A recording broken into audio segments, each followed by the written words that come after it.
월간지 좋은 생각이라는 잡지가 있습니다. 여기에 김복순 씨가 쓴 이러한 글이 있는데요. 어느 부부가 찜질방에서 식당을 연 지 10년이 되었다고 합니다.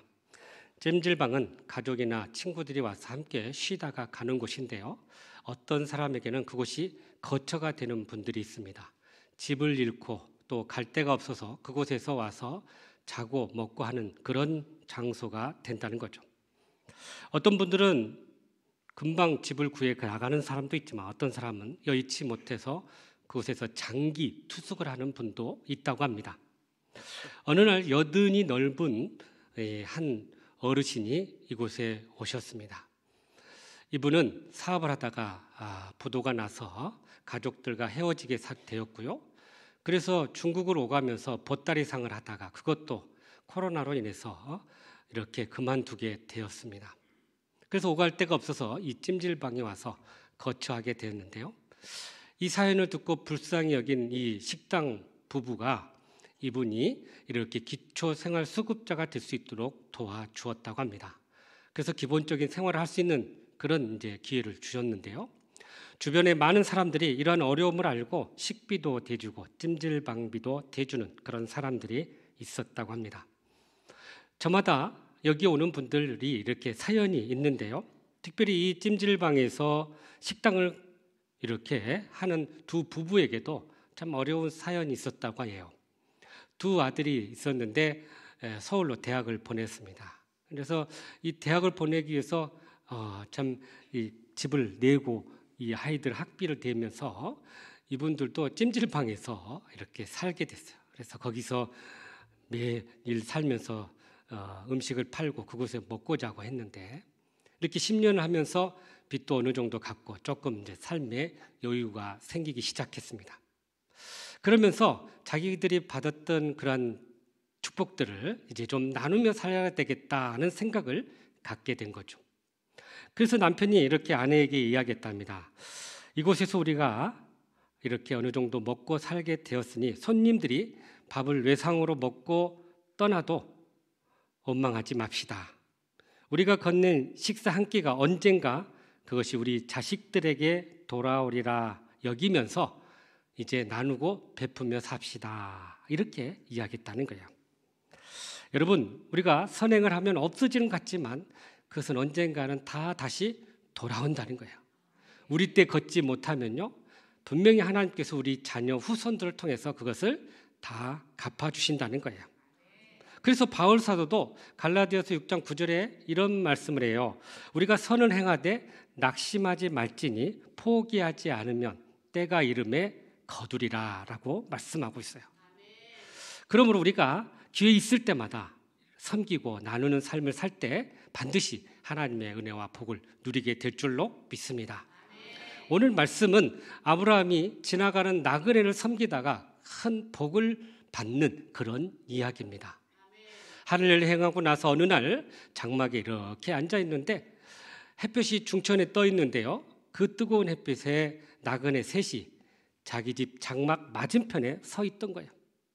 아브라함이 그 사람들을 보고 급히 달려가서 그들을 영접하고 맞이하고 먹을 것을 내어 주었습니다. 극진한 대접을 받은 이 아브라함이 너무나 감사해서 이 손님들이 이 가정에 축복을 해줬는데요. 특별히 이 가정에 아이가 없는 걸 아시고 내년 이맘때 여기에서 아이를 갖게 될 것이다 라는 축복을 해줍니다. 그래서 그 축복을 받게 되어서 아브라함이 그래서 약속하신 그 자녀를 얻게 된 거죠. 여러분, 아브라함이 하나님의 약속의 말씀을 받고 그것이 이루어지는 결정적인 계기가 바로 이렇게 나그네를 대접하는 가운데서 그 약속의 복이 이루어졌어요. 무려 24년 동안 기다렸던 이 복이 어떻게 이루어졌냐? 남을 대접하고 섬기는 가운데서 이 복이 이루어졌다라는 사실입니다. 그러므로 우리가 어떻게 하면 하나님의 약속의 말씀을 이루며 살아갈 수 있을 것인지 오늘 또 주시는 말씀을 통해 주님의 음성을 듣고 그렇게 순종함으로 모든 사람을 주께 대하듯 섬기고 또 대접함으로 하나님의 약속의 복을 누리는 저와 여러분 되시기를 주님의 이름으로 축복합니다. 먼저 1절과 2절 말씀을 다시 한번 읽어볼까요? 시작. 여호와께서 마므레의 상수리 나무들이 있는 곳에서 아브라함에게 나타나시니라. 날이 뜨거울 때 그가 장막 문에 앉아 있다가 눈을 들어 본즉 사람 셋이 맞은편에 서 있는지라. 그가 그들을 보자 곧 장막 문에서 달려나가 영접하며 몸을 땅에 굽혀. 아멘. 아멘. 아브라함이 지금 거처하는 곳은 헤브론의 상수리 나무 근처에 장막을 세우고 그곳에서 거처하고 있습니다. 이 지역은 낮에는 너무나 뜨거워서 여행객들이 거의 없는 지역이에요. 그러니까 해가 뜰 무렵이나 해가 질 무렵에 사람들이 움직이지, 이렇게 한낮 제일 뜨거운 시기에는 사람들이 거의 움직이질 않습니다. 그런데 이 뜨거운 정오에 자기 장막 맞은편에 세 사람의 나그네가 이렇게 서 있는 것을 아브라함이 발견하게 돼요. 그것을 보자마자 급히 달려가서 그들을 영접하고 맞이하는데요. 여러분, 오늘 말씀에 보면 달려가서 땅을 엎드려 굽혔다 그래요. 지극히 극진하게 그들을 모시게 된 거죠. 그런데 여러분, 여기 이 세 사람이 나오는데 이 세 사람이 누구일까? 우리는 그냥 지나가는 나그네로 생각할 수 있는데요. 그런데 오늘 본문에 보면 이분들이 나그네가 아니고 하나님과 함께한 천사들이었다는 거예요. 그러니까 한 분은 하나님이셨고 두 사람은 이 하나님을 수행하는 천사였다는 거예요. 성서학자들은 세 사람이기 때문에 삼위 하나님, 성부, 성자, 성령 하나님이 이곳에 친히 임하셨다라고 이야기합니다. 그런데 우리가 18장, 19장 계속 읽어보면 이 맥락 속에서 보면 그분 중에 한 분은 하나님이시고 나머지 두 분은 천사였다는 것을 알게 돼요. 그렇다면 여기서 우리가 중요한 사실을 발견하게 되는데요. 하나님이 직접 아브라함을 만나러 오셨다는 거예요. 지금까지 하나님은 아브라함을 만나실 때 어떻게 만났냐면 말씀으로 만나셨고요. 또 하나님의 음성을 들려주셨고요. 때때로 환상으로 보여주셨습니다. 지금까지 이렇게 한 번도 눈으로 직접 대면하게 만난 일은 없었어요. 그런데 오늘 이제 직접 이렇게 하나님과 대면하여 처음 만나게 된 거죠. 여기서 보여지는 하나님은 어떤 분인가요? 여러분, 우리가 많은 이 땅에서 우리가 이렇게 생각하는 신들은 저 세상에서 아주 위험하고 또 무섭고 범접할 수 없는 그런 신으로 우리가 인식할 때가 참 많습니다. 그런데 우리가 믿는 하나님은 너무나 사랑스럽고 다정하고 우리의 고통과 우리의 아픔을 아시고 우리와 함께 하시는 그러한 분이시라는 거예요. 그래서 우리의 삶 가운데 직접 오셔서 우리를 인도하시고 또 도와주시는 그러한 분이심을 우리에게 보여주고 있다는 거예요. 한마디로 우리와 인격적 관계를 맺고 우리와 친밀한 관계를 맺고자 하시는 그러한 분이시라는 것입니다. 이러한 하나님이 오늘 직접 아브라함을 만나셔서 하나님께서 약속하신 그 약속의 말씀을 주시고자 했던 것입니다. 그런데 여러분, 오늘 본문에서 이 아브라함이 만난 하나님, 구체적으로 어떤 분일까요? 여러분, 우리가 알다시피 성부 하나님이나 성령 하나님은 영으로 계시기 때문에 눈에 보이지 않습니다. 그런데 성자 하나님은 육신의 몸을 이끌고 이 땅에 오셨던 분이에요. 그래서 아마도 이분은 성자 예수 그리스도라는 것을 우리가 유추하며 알게 됩니다. 육신의 몸을 이 땅에 입고 우리를 구원하기 위해서 오신 그런 분이셨다는 거예요. 그러니까 아브라함을 만난 분은 바로 성자 하나님이라는 것을 우리가 알게 되는 거예요. 성부 하나님이나 또 천사들은요, 영으로 이렇게 존재하기 때문에 음식을 먹거나 또 발을 씻거나 이런 일이 있을 수 없다는 거죠. 사실 이러한 사실이 이 사사기에 보면 더 잘 나와 있습니다. 여호와의 사자가 사사 기드온을 부르러 갔을 때 하나님께서 너를 부른다라고 했을 때 여러 가지 증표를 구합니다. 그리고 이 기드온이 이 여호와의 사자를 대접하려고 음식을 가져와요. 그런데 그 음식을 먹은 게 아니라 바위에 올려놓고 국을 붓고 그렇게 드려지니까 이 여호와의 사자가 이렇게 불을 임하여서 그 음식을 태워버립니다. 그러니까 그 제물을 받았다라는 의미로서 불러 태우는 모습을 보게 돼요. 또 똑같은 이런 모습이 나오는데 삼손의 아버지 마누아가 나와요. 이 마누아도 역시 여호와의 사자가 그를 불러요. 그리고 그에게 여러 말씀을 하시는데 특히 이 삼손의 아버지가 이 여호와의 사자를 대접하려고 합니다. 그때도 음식을 먹지 않고 불로 태우는 그런 장면이 나온다는 거예요. 그러니까 구약 어느 곳에서도 하나님께서 직접 오셔서 음식을 먹는 일도 없었고 직접 몸으로 나타난 일도 없었던 거죠. 정리하면 영으로 계신 분, 또 영으로 거하는 천사 역시 음식을 먹지 않는다는 것을 분명히 우리가 알게 되고요. 그렇다면 지금 아브라함과 대면하는 분은 바로 성자 예수 그리스도라는 것을 우리가 알게 돼요. 여러분, 이 사실을 우리가 대하면서 참으로 놀라지 않을 수가 없어요. 창세기에 이미 성자 예수 그리스도께서 아브라함을 만나시려고 직접 찾아오셨다라는 사실입니다. 이거는 너무나도 중요한 일이에요. 여기에는 영적인 두 가지 의미가 있어요. 하나는 하나님께서 아브라함을 너무나도 귀하게 여기셨다는 거예요. 그래서 직접 만나 주셨다는 거죠. 사실 하나님께서 약속하신 그 약속의 말씀이 24년이 흘러도 아무런 응답이 없으니 그 약속의 말씀이 점점 약해지고 희미해질 때였어요. 그래서 이제 하나님께서 직접 만나셔서 그 약속의 말씀을 확증하고 강화하기 위해서 만나 주신 것입니다. 그래서 직접 대면하게 직접 이렇게 만나 주셔서 그 말씀을 주신 거죠.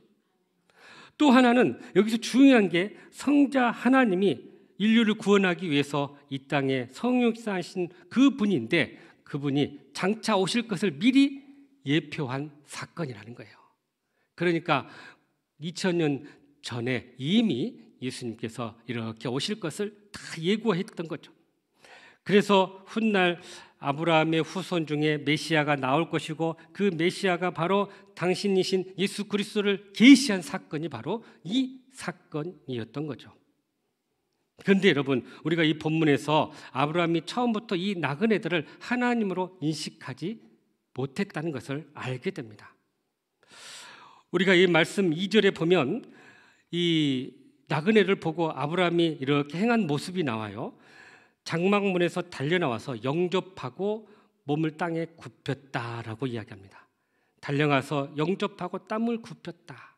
이분들을 맞이하기 위해서 아주 적극적으로 다가갔다는 거예요.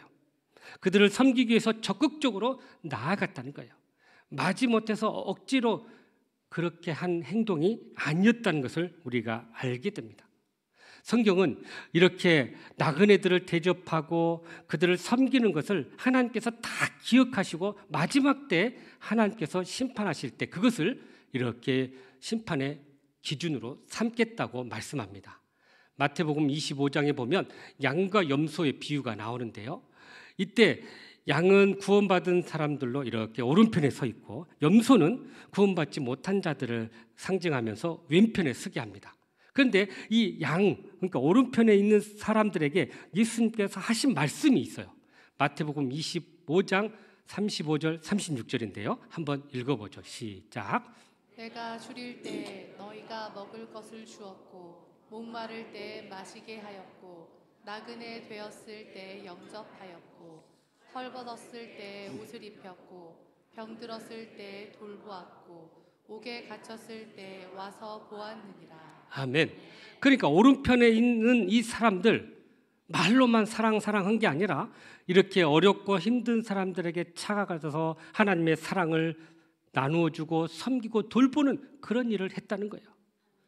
그런데 여러분, 여기서 우리가 눈여겨봐야 될 게 예수님께서 바로 이렇게 연약하고 작은 자와 자신을 동일시했다라는 사실입니다. 여러분, 때때로 하나님께서 우리에게 이렇게 다가오실 때 이렇게 연약한 자로, 이렇게 부족한 자로, 이렇게 병든 자로 우리에게 다가올 수 있다는 것을 말씀하고 있는 거예요. 그러니까 지극히 작은 자에게 한 자가 바로 예수님께 한 것이고 그것을 통해서 하나님께서 우리에게 축복해 주시고 상급을 주시겠다는 거죠. 그러므로 우리가 믿음의 눈으로 보면서요, 우리에게 다가오는 여러 어렵고 힘든 자들을 주님으로 우리가 이렇게 여기면서 그들을 섬길 때 하늘의 상이 쌓여지게 될 것이고 또 우리의 이 섬김을 통해 하나님의 사랑이 증거되게 될 줄로 믿습니다. 그러므로 우리가 누구를 만나든지 주님을 대하듯 그렇게 섬기고 대접함으로 주님께 칭찬과 상급을 받는 저와 여러분 되시기를 주님의 이름으로 축복합니다. 계속해서 우리 3절과 4절 말씀이네요. 시작. 이르되 내 주여 내가 주께 은혜를 입었사오면 원하건대 종을 떠나 지나가지 마시옵고 물을 조금 가져오게 하사 당신들의 발을 씻으시고 나무 아래에서 쉬소서. 아멘. 아멘. 아브라함이 이렇게 이들을 보고 급히 달려가서 영접하고 몸을 굽히면서 뭐라고 하냐면 내 주여 그렇게 표현해요. 내 주여. 여기 원어로 보면은 아도나이라는 단어를 쓰고 있어요. 이것은 주님이라는 의미입니다. 그럼 반대로 나는 종이라는 거죠.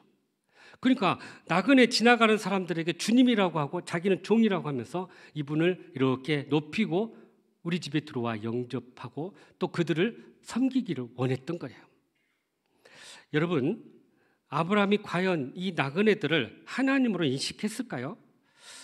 아도나이 그래서 정말 하나님으로 인식했나 할 그런 생각을 갖게 되는데, 여러분 이 당시에 히브리 사람들이나 고대 근동 지역의 사람들은 이 아도나이를 꼭 신이나 하나님한테만 쓴 게 아니라 또 자기 주변의 사람들을 대상으로 쓸 때가 있다는 거예요.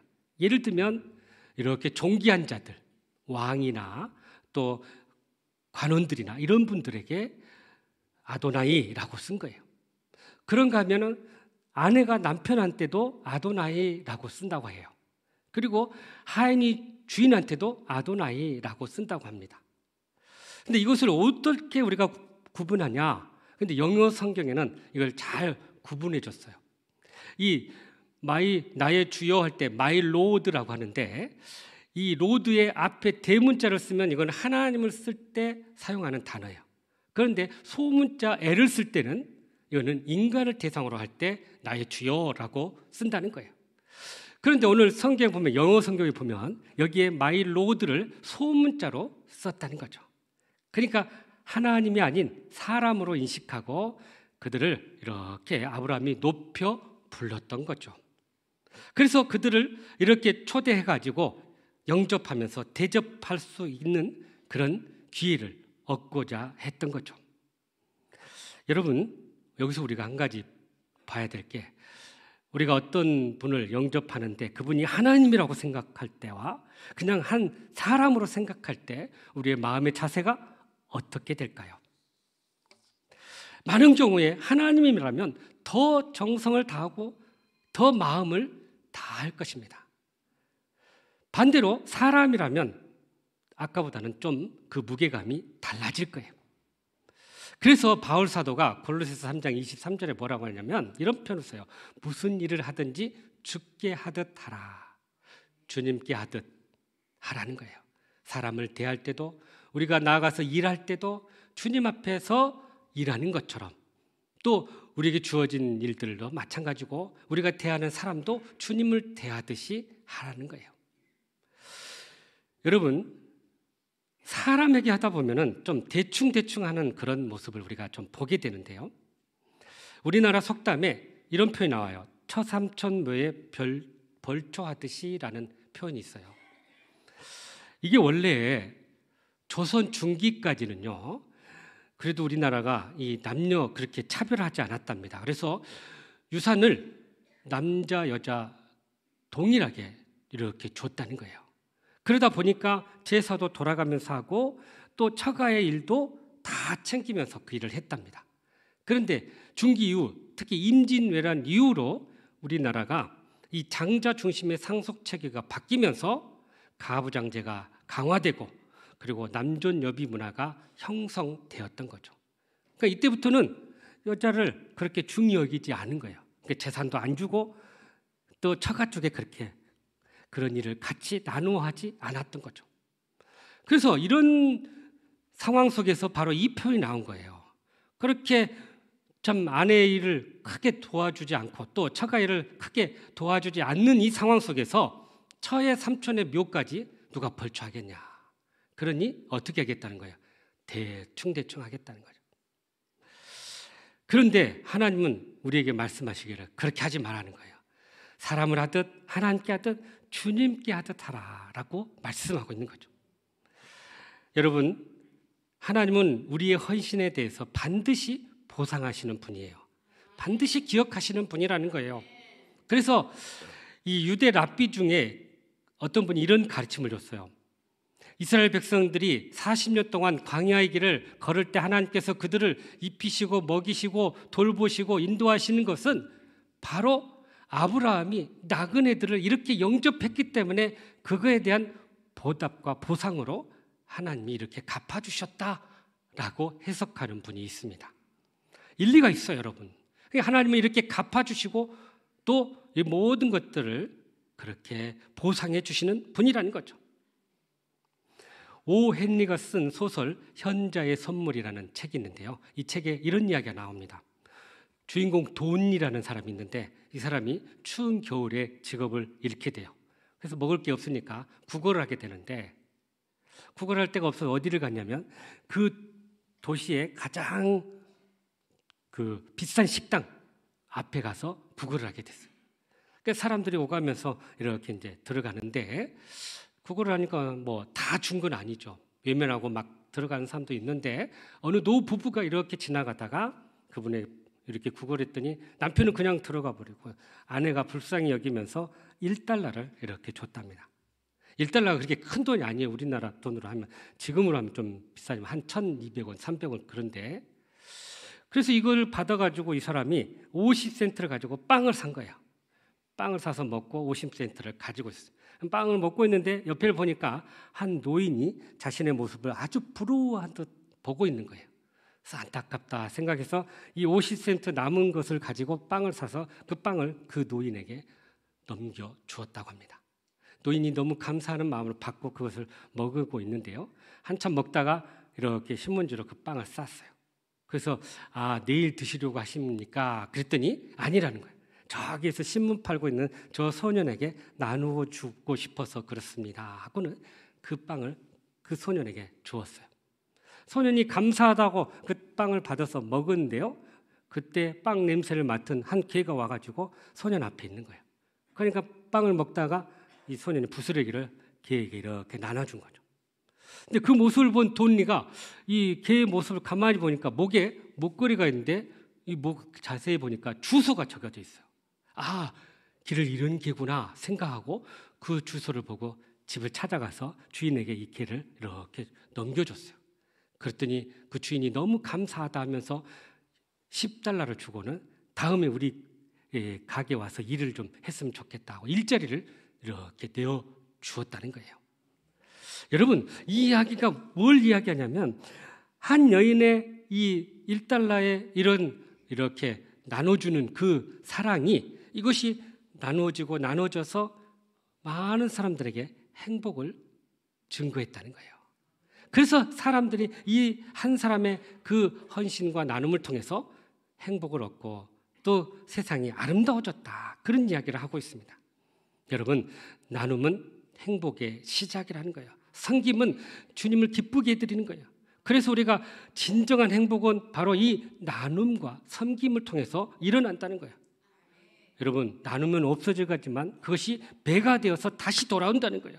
그래서 주는 자, 나누는 자가 하늘에서 더 큰 상을 얻게 된다고 분명히 말씀하고 있어요. 그래서 마태복음 5장 16절에 이렇게 말씀하시네요. 시작. 이같이 너희 빛이 사람 앞에 비치게 하여 그들로 너희 착한 행실을 보고 하늘에 계신 너희 아버지께 영광을 돌리게 하라. 아멘. 우리의 선하고 착한 행실을 통해 우리의 이 사랑을 통해 하나님이 살아계심을 증거하고 하나님이 영광을 받게 하라는 거예요. 우리가 하여튼 섬길 수 있는 기회가 있을 때마다 섬기면 좋은데요. 지난번 우리가 3주 동안 순천 복금 시온교회를 기도하면서 우리가 헌금을 했는데요. 헌금 이렇게 오늘 아침에 그 내역을 보여주시더라고요. 보니까 어제까지만 해도 2,730만 원이었는데 오늘 보여주는 거는 2,930만 원이에요. 놀라지도 않으세요? 그 돈이 적은 돈이 아니에요, 여러분. 그러니까 이렇게 엄청난 비용을 같이 헌금하고 같이 나누면서 이렇게 섬길 수 있는 기회를 가졌다는 것이 복입니다.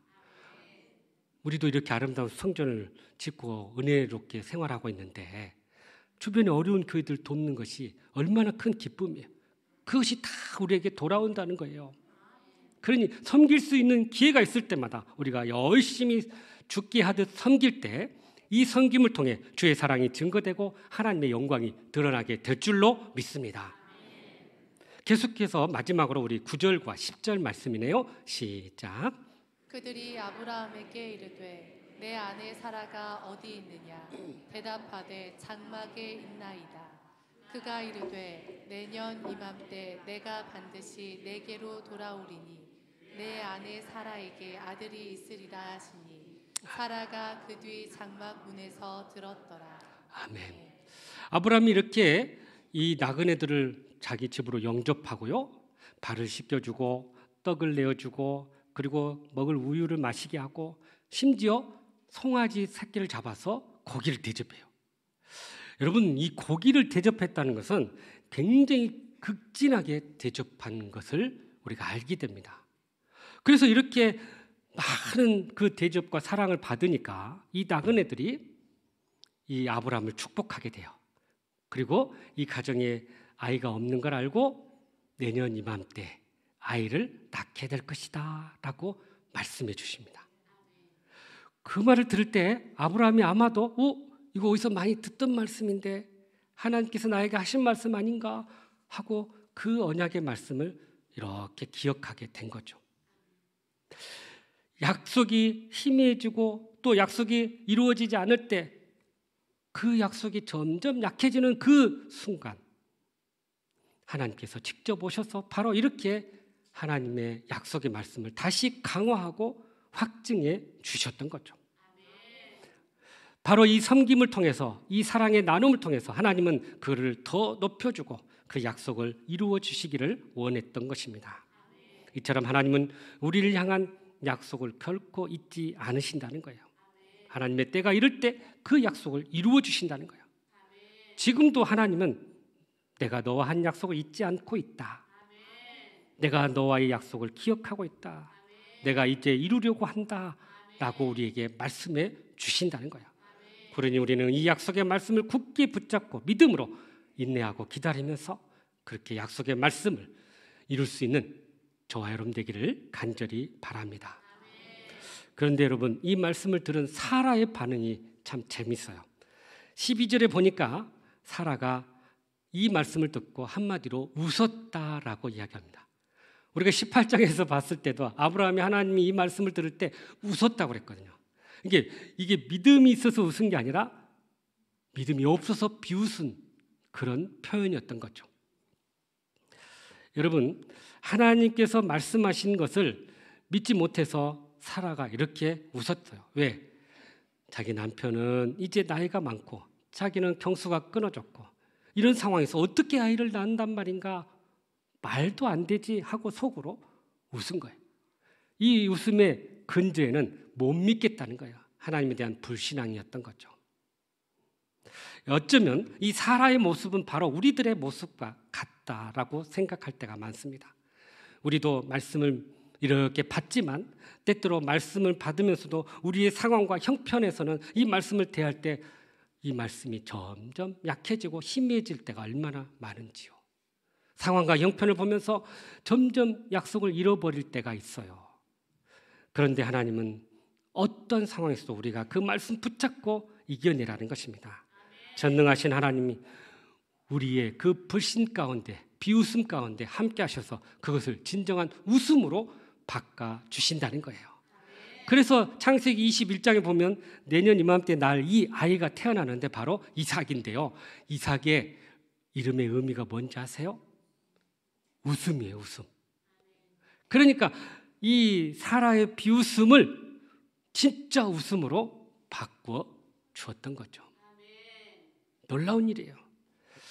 여러분, 우리가 믿지 못해서 비웃은 우리들의 삶이지만 하나님은 그것을 믿음으로 바꿔주시고 진짜 웃음으로 우리에게 놀라운 축복을 허락해 주셨다는 거죠.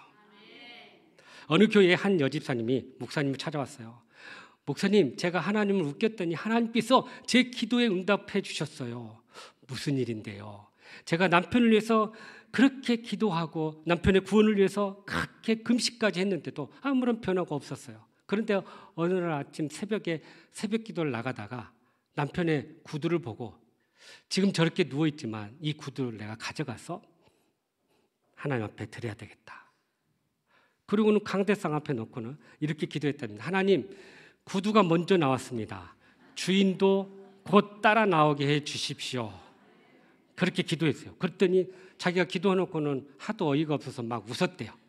참 나도 이상하다. 왜 이런 기도를 하나? 그런데 하나님께서 그 기도를 들어주셨어요. 그 다음 주에 주일날 아침에 남편이 나도 같이 교회 가겠다고 따라 나선 거예요. 그래서 교회를 나오니 얼마나 감격스러운지. 그래서 목사님께 나온 거예요. 목사님, 제가 하나님을 웃겨드렸더니 이렇게 하나님이 응답해 주셨어요. 하나님의 능력을 그가 경험한 거죠. 여러분, 우리는 믿지 못해서 비웃지만 하나님은 그것을 능력으로 행하셔서 진정한 웃음을 우리에게 허락해 주실 줄로 믿습니다. 그래서 마가복음 9장 23절에 이렇게 말씀하시네요. 시작. 예수께서 이르시되 할 수 있거든이 무슨 말이냐. 믿는 자에게는 능히 하지 못할 일이 없느니라. 아멘. 아멘. 우리가 믿음으로 나아갈 때 우리의 비웃음이 진정 웃음으로 바뀌게 될 줄로 믿습니다. 그러므로 우리와 함께 하신 그 하나님을 늘 우리가 깨닫고 기억하고 그 말씀의 약속을 굳게 붙잡고 그렇게 응답을 경험하는 저와 여러분 되기를 간절히 바랍니다. 사랑하는 성도 여러분, 진정 모든 사람을 주님께 대하듯이 섬기기를 원하십니까? 그렇다면 오늘 주신 말씀처럼 누구든지 죽게 하듯이 먼저 대접하고 섬길 수 있기를 간절히 바랍니다. 또한 누구든지 죽게 하듯이 나누고 사랑으로 베풀면서 하나님의 영광을 드러낼 수 있기를 간절히 바랍니다. 나아가서 하나님의 약속의 말씀을 굳게 붙잡고 순종함으로 우리의 비웃음이 웃음으로 바뀔 수 있기를 간절히 바랍니다. 그래야 섬기고 대접하는 삶을 통해서 하나님의 약속의 응답을 경험하는 저와 여러분 되시기를 주님의 이름으로 축복합니다. 기도하겠습니다. 사랑과 은혜가 풍성하신 하나님, 참으로 모든 일을 우리가 죽게 하듯이 섬기고 나눌 수 있도록 도와주시옵소서.